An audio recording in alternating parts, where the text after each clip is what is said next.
parcours, c'était d'abord la danse. Suite à un accident, j'ai fait des études de graphisme, communication visuelle, où au bout de, je sais pas, 5-6 ans d'études, je suis tombée sur un livre d'une danseuse qui s'appelle Mary Wickman, qui décrit son parcours. Et dans ce livre, je suis tombée sur une chorégraphie qui s'appelle les 7 danses de la vie, que certains élèves ont pratiqué avec moi à outrance. Et cette chorégraphie, les 7 danses de la vie, m'a tellement marquée que là, je savais que je ne serais ni danseuse, ni, ça je savais déjà, ni graphiste, mais je ferais de l'art. Et j'ai commencé ce qu'on appelle ma carrière de peintre. De Toulouse, je suis allée à Paris. À Paris, j'ai rencontré un journaliste, le grand monde des galeries, tout ce monde où il faut être, les salons et tout, ça marchait super bien. L'ami, malheureusement, s'est suicidé, ce qui a été un grand choc dans ma vie. Je suis donc restée seule ici, et avec cette forme de suicide, évidemment, la vie à Paris, les contacts, tout ça, c'était fini parce que ça venait de lui. À partir de 2002, il y avait, bon, je vais le dire parce que ça fait partie des changements dans la vie, il y avait un décès à nouveau dans ma vie, très grave, qui était dans mon ventre, c'était mon enfant. Et déjà, je pensais qu'après avoir perdu un mari si violemment, la vie m'épargnerait. Ben non, elle n'a pas fait. Donc j'ai eu un bébé mort et ça m'a évidemment totalement basculé à nouveau dans la vie. Et c'est là où j'ai compris qu'en fait j'étais en train de vivre et revivre les fameuses 7 danses de la vie de Mary Wickman.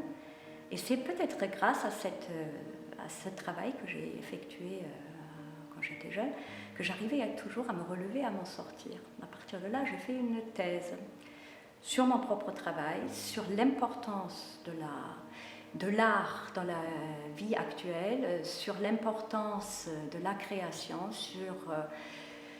surtout sur l'importance de donner sens à ce qu'on fait et pas faire des choses parce qu'on demande de les faire ou parce que la société le réclame ou parce qu'on a un patron qui nous dit, mais de trouver réellement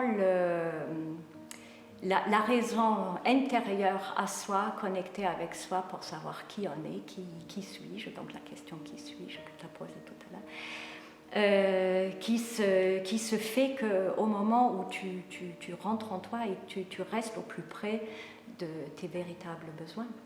Dans chacun de mes toiles et dans chacun de mes gestes et dans chacun de mes paroles que j'ai essayé de vous communiquer, il y avait toujours l'amour, l'amour, l'amour. Mettez de l'amour dans ce que vous faites. J'ai cherché l'amour de multiples façons dans toutes mes toiles. Là, j'ai qu'à regarder jusqu'à trouver l'année dernière, c'était peut-être ma série la plus audacieuse qui s'appelle Adieu Lucifer. Adieu Lucifer qui a été créée en 2010. Celle-là, elle était particulièrement magique pour moi.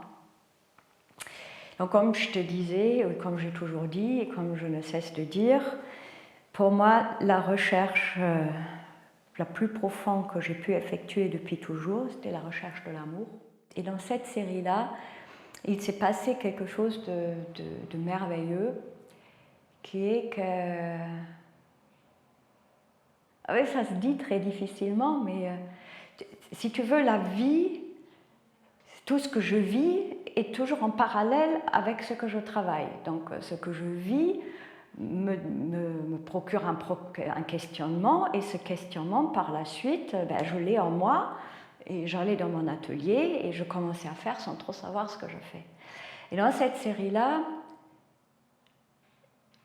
pas trop savoir ce que je fais, et il était vraiment énorme, quoi. Il était énorme. J'ai plus du tout réfléchi, en fait. J'ai plus du tout réfléchi. Je suis allée extrêmement audacieuse avec les modèles qui étaient là pour obtenir ce que je voulais. Là, j'avais 2 personnes dans l'atelier, donc un homme et une femme. Donc l'homme, il s'est mis de la peinture bleue, le bleu pour le principe C'est la couleur du principe masculin, le ciel, le temps, l'immensité. Le rouge pour le principe féminin, c'est-à-dire la terre, le feu, voilà. Trouver vraiment cette fusion absolument extraordinaire dans l'image du principe masculin, du principe féminin, en faisant des empreintes et de l'homme et de la femme, et de les fusionner, c'est-à-dire presque imprimer la femme dans l'homme et imprimer l'homme dans la femme, prendre leur empreinte, refaire un montage, de les monter en volume de voile et d'avoir le symbole même de l'union. Et donc, c'est à un moment donné, j'ai imprimé, donc l'homme était enduit de peinture, la femme enduite de peinture, et ils se sont imprimés l'un dans l'autre. Et quand ils se sont séparés, il y a comme une espèce de violet qui s'est créé. On ne le voit pas super bien. Mais bon, ensuite, j'ai pris leurs empreintes sur des voiles et des couches successives que par la suite, j'ai monté en... Donc là, il y a 3 ou 4 couches d'hommes et de femmes superposées.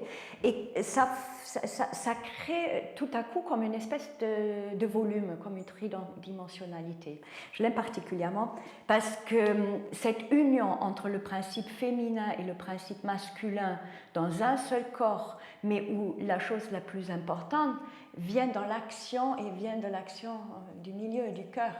Et à partir de là, je me suis dit, bon, en fait, qu'est-ce que tu cherches, toi? Tu cherches l'amour, tu cherches à vivre ta part de féminité à fond, à fond, à fond. Et c'est ce que je vais faire à partir de maintenant.